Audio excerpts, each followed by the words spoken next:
Hello everyone, welcome to the 18th episode of DraftKings, the only podcast that gives you all the top-level limited information you could ever need. I'm Shiloh, and with me today is Tyler. How you doing, Tyler? Hey. Today we're going to be talking about the different cycles that show up in Shadows over Innistrad. And there's three different cycles. Yeah. And yeah, but before we get to that, we have to open a pack and see what we would pick out of the pack. So today's pack is Dragons of Tarkir, right? Yeah. Yeah, okay. Now let's get to the comments. First up, we got Center Soul, 1 and a white for an instant. Target creature you control gains protection from the color of your choice until the end of the turn. And it has Rebound, which is if you cast a spell from your hand, it exiles as it resolves. So and then at the beginning of your next upkeep, you may cast this card from exile without paying its mana cost. It'd be pretty cool if you... It's a good combat trick. Combat tricks like this are always fine. Yeah. It assures something gets through. It assures something gets through twice. Yeah. But yeah, that's a good one. Mm-hmm. Servant of the Scale. It's 1 green for a 0/0 creature. Servant of the Scale enters the battlefield with a 1/1 counter on it. When Servant of the Scale dies, put X 1/1 counters on target creature you control, where X is the number of 1/1 counters on Servant of the Scale. It's not very good unless you're putting counters on it. It's 1 green for a counter, and then when it dies, you don't actually lose the power and toughness on the field. So it's actually pretty decent. It's not bad. It's a good 1 mana for 1 power, 1 toughness that doesn't go away. Yeah, I guess it doesn't go away. Yeah. Contradict. 3 and 2 blue for an instant counter target spell, draw a card.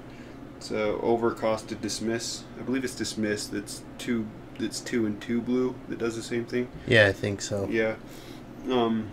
I'd still take it, maybe, if you were a control deck in limited. Mid to late pick. Yeah. Like really late pick. If you're this isn't my first pick. It's not a kind of a card that you want anywhere near the first few picks. Mm-hmm. Okay, we've got Herald of Dramoka, 1 and a white for 2/2 with Vigilance.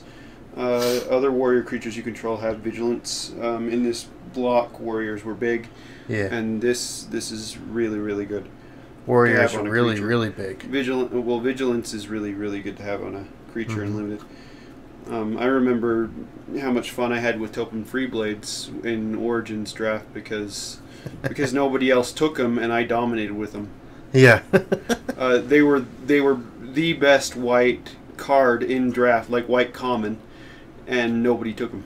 Were they common? I thought they were uncommon. They were the best white common. Oh, they wow. were common. Yeah, and nobody took them. And they should have. They should have because I picked them all up and I won with them. They really should have. Yeah. All right. We got Segmented Crotique, 5 and a green for a 6/5 with Megamorph. You can pay. You can cast it as a morph for as a 2/2 for 3 colorless mana. And then when you're ready, you can Megamorph it, which means flip it for 6 and a green, and it flips, but it gets a 1/1 counter. So it's a 7/6 on turn 7. So relevant early and then really big really late. Yeah. Mm-hmm. Okay. Really good because you can get it big. Mm-hmm. It's not just a 6/5 that can die with a double block. It can be a 7/6. Yeah, 7/6. Mm-hmm. And survive almost anything. Yeah. Tail Slash, 2 and a red for an instant. Target creature you control deals damage to target creature equal to its power to target creature you don't control. It's really good burn. Mm-hmm. Just like Rabid Bite in the new set. Yeah. It's pretty great. I'd like to point out that would hurt the art on that. That's that would really hurt getting hit with the dragon's tail. It's a great removal spell, right? Right before a hit, or if somebody declares a block you don't like. Mm-hmm. Okay, Defeat. 1 and a black for a sorcery. Destroy target creature with power 2 or less.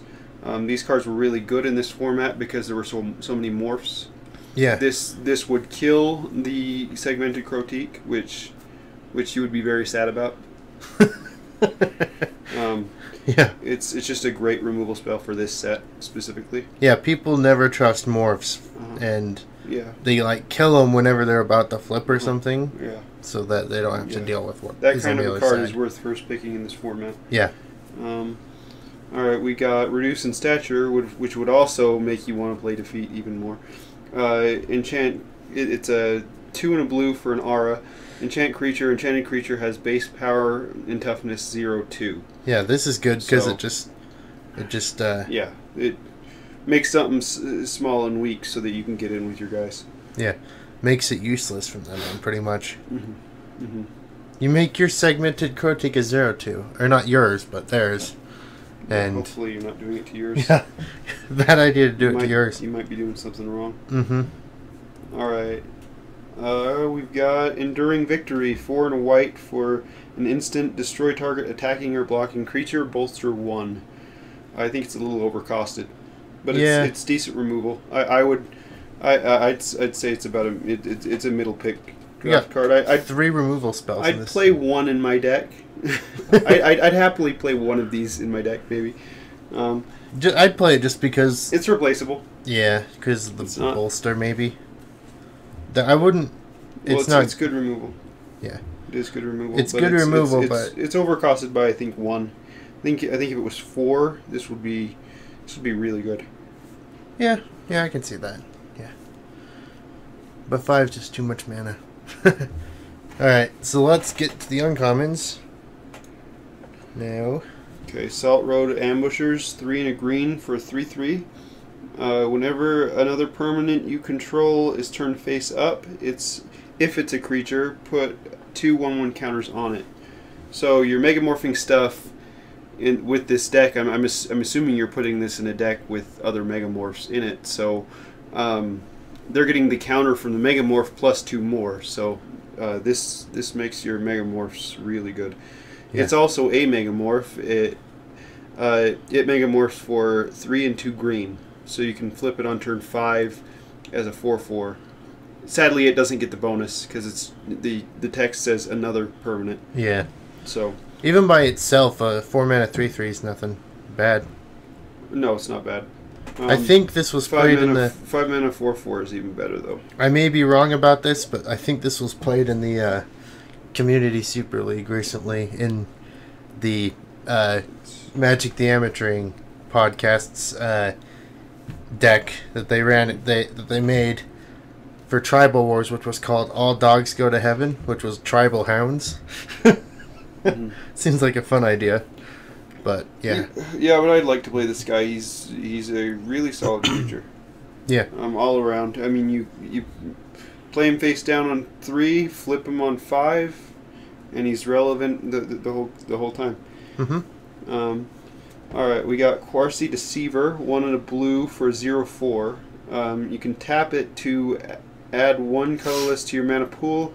Spend this mana only to cast a face-down creature spell. Pay a mana cost to turn a manifested creature face up, or pay a morph cost. So this would go in the exact same deck that the Salt Road Ambushers would go in. You go blue-red morphs, or blue-green morphs? Very, very easily go in the same deck. This would just really help. Yeah, and with Secret Plans being, was that in Tarkir? Khans of Tarkir? I don't know. I think it was. But that would be a good thing to look out for if you're in this type of deck, but only if you're making morphs and stuff like that. I wouldn't pick it otherwise. I don't think. Just because it's a 0/4 that's doing nothing. For 2 mana though, that's actually pretty good. Yeah. But yeah, it's best in your morph deck. Mm-hmm. Good in a control deck because it's a good blocker early and it stays. Okay, we got Ojutai Monument. It's 3 mana for an artifact. It taps to add a blue or a white to your mana pool, and then it's got an activated ability. You can pay 4 and a white and a blue to make it a 4/4 white-blue dragon artifact creature with flying until the end of the turn. So this is pretty good mana fixing, and this is probably your finisher in your control deck. Yeah. I mean, 6 mana for a 4/4 flyer is not bad. No, well that's normal for dragons. Yeah, that's normal for dragons. Yeah, that's just what you pay for a dragon. Mm-hmm. All right, so those are uncommons and commons. So now we finally get to the rare, which is Mirror Mockery, 1 and a blue, for an aura enchanted creature. Whenever enchanted creature attacks, you may put a token on the battlefield that's a copy of that creature. Exile that token at the end of combat. That's pretty fun. it's good. It's best on something with some kind of ETB ability on it, because it doesn't, the creature isn't tapped. It isn't like attacking or anything like that. You're just getting an extra creature. Yeah. So good in your what's the blue-black mechanic for this set? I forget. Oh, I forget too. You sack a creature. Exploit. Yeah. This is great for exploit. Like, you need to exploit something second main, so you make a copy of something. You know? You get exploit, or you make a copy of Sidisi if you get her. Great in that deck, because it's not attacking or anything. So you need that token needs to do something for this to be any good. Yeah, because the token doesn't get haste. You're right. I wouldn't call this playable in limited unless you have the right deck for it, and it comes around like pack 3. Yeah. Alright, so we did get a foil in this pack because we only had 9 commons. So our foil is... We got Foul Tongue Shriek, 1 black for an instant. Target opponent loses 1 life for each attacking creature you control. You gain that much life. Could be a finisher in a black deck. Other than that, it's not really doing anything. Yeah. Not unless you're attacking with a lot of creatures. If you somehow made a whole bunch of morph tokens and then attacked with those, and then before They're blocks hit the... Oh, yeah, I guess. Well, they're still Tyler, creatures. we talked about this last week. They're not tokens. Yeah, literally not tokens. They're still creatures, but if you attacked with a whole bunch of morphs and then played this, you could maybe win the game through that. But you'd probably have to be like 3 colors to do that. You'd have to be like Sultai or something. You'd definitely have to have green and or blue. I don't know. Yeah. But anyways, I'd be happy to pick up Defeat, Tail Slash, or Salt Road Ambushers out of this one. Yeah, I think it's Defeat or Salt Road for me. The Monuments did pretty good work in Limited too, but I don't think I'd first pick that. So. No, I don't think. I'd probably just go with the removal, like Defeat or something like that. Just stay safe. Defeat's good. Yeah. Defeat is really good. Then it's one of those underrated ones because it like how Shatter was in the Mirrodin block. It was really good in that block, but any other block that would be like a sideboard card. Yeah. Right. Just like Defeat.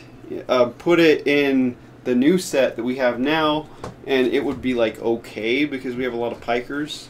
But like, say, put it in Battle for Zendikar. Put Defeat in Battle for Zendikar. It does nothing. Yeah. It does absolutely nothing. There's hardly any things below 2 or less. Well, there are in the Scions, but at most you're killing tokens mostly with it. That's not good to kill tokens with a kill spell. Tokens like the Scions, at least. Alright, so now on to the mechanics. We're going to start with the... Cycles. We're going to start with the gold... the gold uncommons that basically define the limited deck styles. Yeah. Okay, we're going to start with Nahiri's Machinations. It's 1 and a white. Do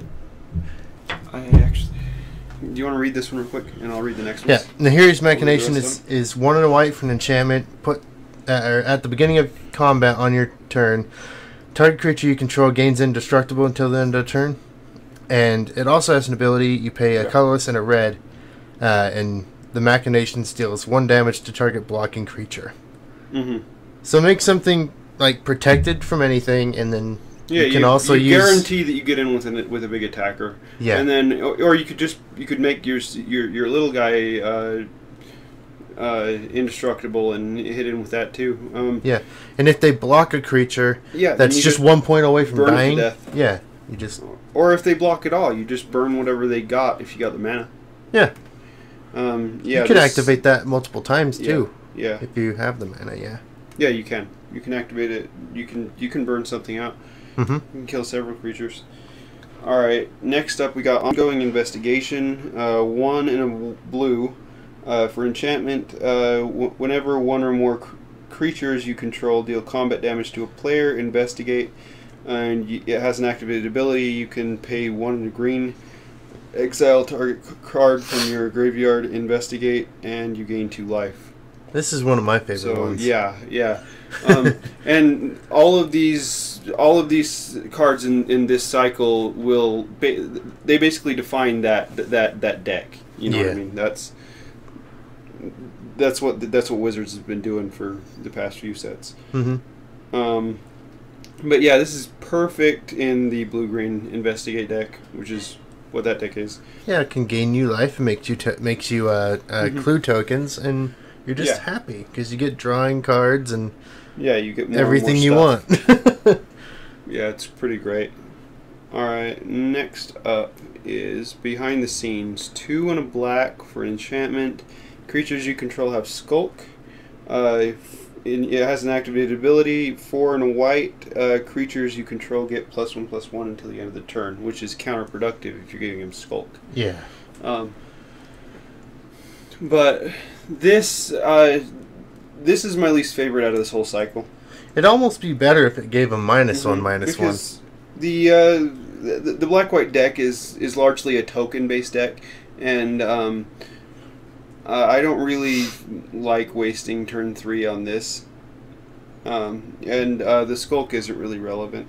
Yeah.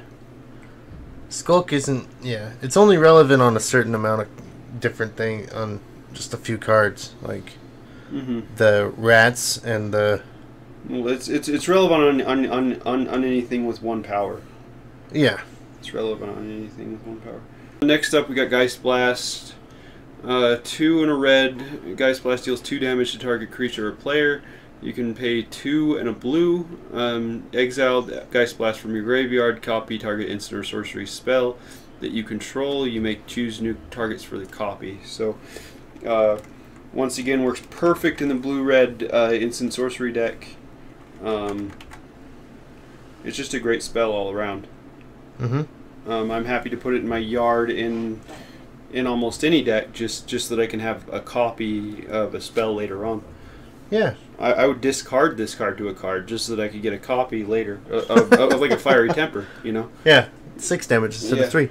Yeah. All right. Next up we got Autumnal Gloom. 2 and a green for an enchantment. Pay a black to put the top card of your library into your graveyard, and it has delirium at the beginning of your upkeep. At the beginning of your end step, if there are 4 or more cards in card types among cards in your graveyard, transform Autumnal Gloom, and it transforms into a 4/4 trample hexproof. Perfect for the delirium, the black-green delirium deck. Yeah, what's better than an enchantment turning into a creature? It puts you at delirium the turn after you play it. Yeah. In that deck. I've had a lot of success with this card specifically. And it makes it a big creature. It makes it a good creature. A 4/4 is really good. Strong. Alright. Next up we got Spectral Shepherd, which is 2 and a white for a 2/2 spirit with flying. You can pay 1 and a blue to return target spirit you control to its owner's hand. Yeah, you can protect all your spirits, like literally any of them you want to. Yeah. Until the end of the game, unless they get rid of this, which they can't because of its own ability, your spirits just don't die. Yeah, and then with the, what is the one that gains life? Apothecary Geist, you can just keep bouncing that and gaining life. Exactly. You bounce it at the end of their turn or something like that, and then play it on your turn. Yeah, it's great. Alright. We got Drenau Corpse Trawler, which is a 3 and a blue for a 1/1. When it enters the battlefield, put a 2/2 zombie creature token onto the battlefield. So it's 4 mana for 3 power, 3 toughness. And you can pay 2 and a black. Target zombie you control gains death touch until the end of the turn. Perfect if you're in zombie deck. You can turn it into pseudo removal. But yeah, 3 power, 3 toughness for 4 mana ain't bad. And then on 2 separate creatures isn't. Yeah, bad the fact that it's on 2 separate creatures makes it even better. Yeah. We got Olivia's Bloodsworn. 1 and a black for a 2/1 flying. It can't block, and you can pay a red. Target vampire gains haste until the end of the turn. So hell, you can play it on turn 3 and it has haste. Yeah. Gives all your vampires for the rest of the game haste. So we've got Ulrich's Kindred, 2 and a red for a 3/2 with trample. It's a wolf. You can pay 3 and a green. Target attacking wolf or werewolf you control gains indestructible until the end of the turn. Yay, werewolves! Yeah, exactly. Perfect for the werewolf deck. Yeah, they put the right ability on this. Yeah, they did. Indestructible they put werewolves the perfect ability on this whole cycle. That's why this cycle is so important. Indestructible werewolves are scary. Yeah. Especially like the arsonists and stuff, the big ones. They're super scary. Yeah. Exactly. Yeah, it's bad. Yeah. Alright, you got Veteran Cathar, which is our last one. It's 1 to green for a 2/2. Human. You can pay 3 and a white. Target human gains double strike until the end of the turn. Really good because humans can get counters. This is exactly. This also actually really works if you want to just splash a couple white sources in your werewolf deck, because werewolves are humans on their front side. Oh no. Yeah, so give your arsonists indestructible and double strike. that just seems that's OP right Play there. Naya werewolves. Could work. Yeah, it could work. It's not bad. You'd rely on getting a whole lot of stuff right though in the pack stuff. Otherwise, it's not gonna work. Most of this cycle is just about on the same power level. It just all depends on what deck it's for. You know, this cycle, like each of the cards is for their own specific deck. The only one I'm really not a fan of is Behind the Scenes.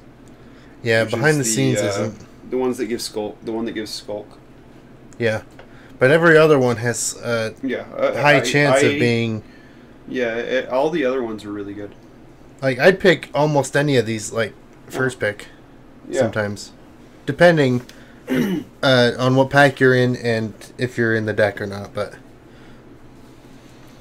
Alright, let's get to our next cycle.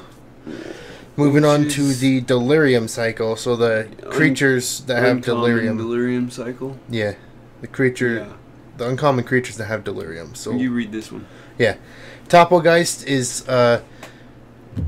a white for a 1/1 flyer, and when he enters the battlefield, tap target creature an opponent controls. And it has delirium, which at the beginning of each opponent's upkeep, if there are 4 or more cards among the card types among the cards in your graveyard, you can tap target creature that player controls. Yeah, it reminds me a lot of the Sentinel in Origins, which was like the creature that you wanted for your white deck in that set, you know. Yeah, 1 mana. 1 mana to tap something down like permanently once you have delirium. Awesome. Yeah. And you can change whatever you tap down too. The Sentinel, I forget what the whole name was, but Sentinel in Origins, and just like Citadel Siege in Dragons in Dragons of Tarkir, those were some of the most powerful white cards in their respective sets. Yeah. So this guy I'd watch out for. Alright, the next one is Manic Scribe, which is a colorless and a blue for a 0/3. And when he enters, each opponent mills the top 3 cards of his or her library and puts the top 3 cards of their library into their graveyard. They mill 3. And then Delirium, they mill 3 every opponent's upkeep. This is best in the blue-green deck alongside Fleeting Memories, I think. Mm-hmm. It's funny, in every other set that they have mill, it's mostly always blue-black. But in this set, it's blue-green. The blue-green deck mills a lot of the time. You know, when you see a blue-green deck, you got to worry about that Fleeting Memories combo. And Startled Awake, too, if they get lucky. Yeah, you Startled Awake kills you in limited. You got to get lucky for that, though. Seriously, one hit in limited with Startled Awake, and they're like, they are dead. Then you slam down a couple of these manic scribes with delirium activated, and they're like two turns they're really, done. Not to mention, it's a really relevant blocker because there are so many pikers in the set. This will stay around. You know, you can block with it, and you don't have to worry about it. Yeah, and people don't like having to use a fiery temper or something on something like this that has nothing to hit them with. Exactly, they want to hit your other things with their fiery temper. But if they're getting milled out, they have no choice but to kill this. Yeah, hopefully they're killing this. Yeah.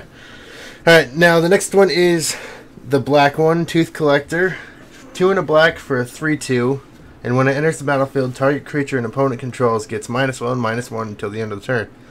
And delirium, on each opponent's upkeep... They all have the same delirium trigger. Yeah. They all have the exact same delirium trigger. Mm-hmm. Yeah. On each opponent's upkeep, target creature gets -1/-1 till the end of the turn. The weakest, I think. No, this is the most powerful. Are you sure? Oh. Ask anybody. No, this is great. It's exactly what you want. -1/-1 doesn't. You haven't watched very many drafts, have you? -1/-1 doesn't seem like too big a deal. How many drafts have you watched on YouTube? Not too many. That's why you think that. No, this is super good. You need to research if you think that card's nothing. It's not nothing. That's it's a just first pick. I just don't think it is -1/-1 doesn't seem like too big a deal to me. -1/-1 every turn. You're killing something every turn in some decks. This is widely considered the best one out of the 5. All right.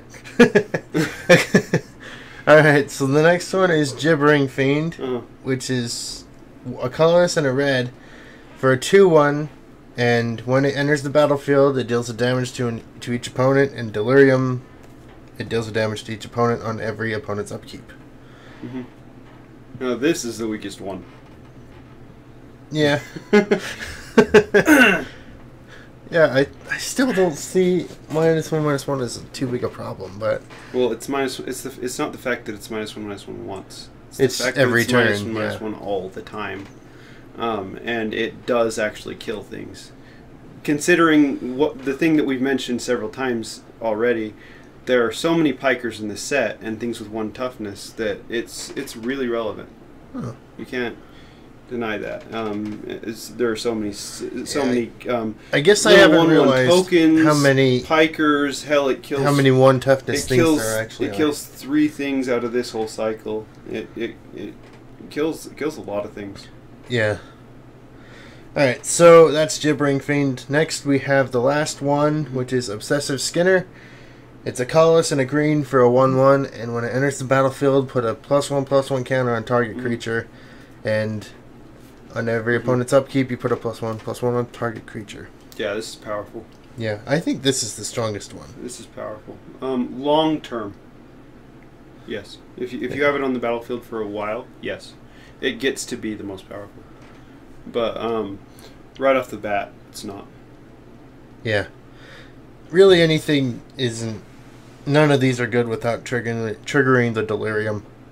Yeah, and you're more likely to trigger delirium in the black-green deck, which plays Tooth Collector and Obsessive Skinner. Yeah, that's it's a scary combination. You get +1/+1 counters, and they get -1/-1 counters. All right. So they're not counters. Oh yeah, it's just -1/-1 until the end of the turn. Yeah, till the end of the turn. All right, now we have the last. Is this last cycle? I think it is. I don't know if there are any cycles at common. Or no, wait. The vessels are at common. So yeah. This is the only other cycle, I believe. Oh, the vessels. All right. The first one, Vessel of Ephemera. 1 and a white for enchantment. It's 2. You can pay 2 and a white and sack it to put 2/1/1 white spirit creature tokens with flying onto the battlefield. This is really good. This is probably the best out of the whole cycle, other than the green one. Yeah.